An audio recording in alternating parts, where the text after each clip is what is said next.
And Joe, I know you were talking about this on Monday, but there are only 100 of these created, and the cheapest Ether rock you can buy right now is $2 million. I'm worried, Robert. I'm really worried.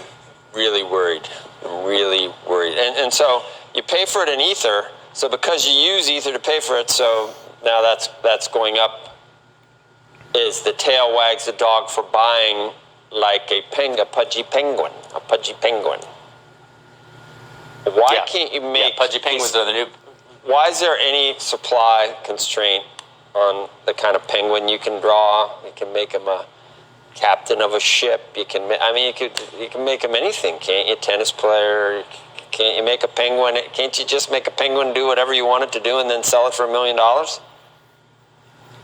You could, but the original pudgy penguins, which you see there, there are only a limited amount of those made. The same thing with the bored apes. They promise. The same thing with the Ether rocks. Now, they said, look, this is, but the problem with NFTs, and to your point, the limited edition, these are like prints that we see in the art world. Just because you buy, let's say, one of 100 Warhols, Warhol's not making any more prints, but if he were alive, he could. And so these NFTs, they say there's limited, but they could make more.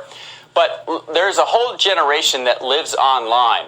And if now your status and your flex and your collectibles are online, these could be the new digital world. So it makes sense that for this generation, the collectibles where they want to show their status are also virtual. So it looks ridiculous to us. It looked ridiculous back in March when prices were 1/10 of what they are now.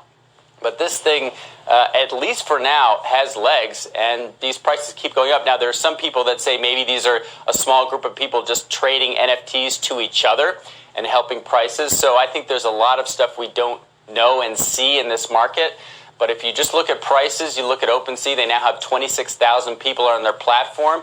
This looks to be growing. So if you just say that like Charlie Munger or something when he talks about Bitcoin, if you say out loud what you really feel about this, that there's just no way this isn't tulip mania. If you say that, you're just a boomer, right? I would say that when the Wealth Reporter is talking about pudgy penguins, it's pretty safe to say we're in a bubble.